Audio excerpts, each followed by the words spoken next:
Okolona fireman Tom McKenna stepped in as a first-year boys wrestling coach at Iroquois High School.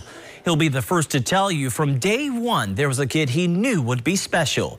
This young man raised by his mother and aunt, but they weren't very involved in his efforts on the wrestling mat. With approval from his family, that's where McKenna saw opportunity to take this kid under his wing.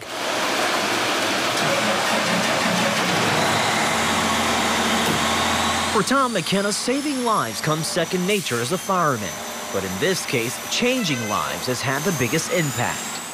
I just knew that with the drive that this kid had, that if he had the right tools to help him and an environment to help him, he would definitely succeed. That kid is Brandon Reed. He finished top 3 in the state during his sophomore and junior years at Iroquois, but he needed some help both in and outside of the gym.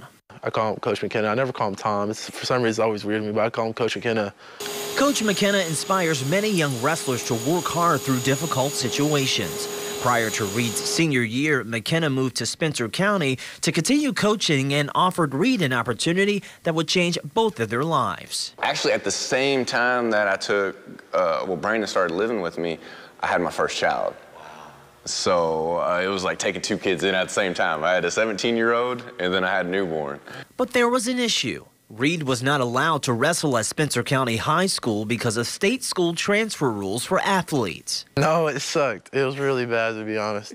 It was kind of annoying and frustrating, especially since I had been training a lot, and I knew that the year would have probably been pretty easy for me. What Reed considered a loss, McKenna saw as an opportunity to look at the bigger picture. Of course, we were upset about it, but it actually helped out a lot because we cross-trained a bunch with the best wrestlers in the region. So he got way better actually sitting out than he would have competing. Reed competed in national high school tournaments and caught the eye of college coaches.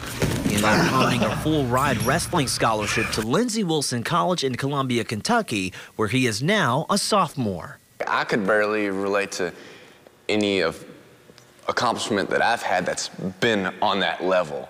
And to be able to help somebody to get to that level was just amazing. While Reed still has moments of self-doubt, McKenna helps provide the spark needed to get him through. I was just talking about just pushing through and just minor setbacks, don't let them really feed into you. And it's like, you can just put that on the back burner. I was like, the #1 goal is we gotta win a national title. On March 3rd, 20-year-old Brandon Reed won a national championship in wrestling, and McKenna was there to see all of their hard work pay off. I don't think I've ever almost gotten choked up and wanted to tear up, but I was about this close. I was about this close. Yeah, exactly. I was like, we're on TV, I can't be doing this. An important lesson of love for McKenna, whose toddler son Lincoln now has a big brother he can look up to. Discipline, resiliency, and hard work, all elements that makes a champion. Then when people notice that, and it attracts more positivity and people that want to help. It attracts the right people. So it's like if you try hard enough at something, it's going to get noticed. In Louisville, Stefan Dingle, WLKY News.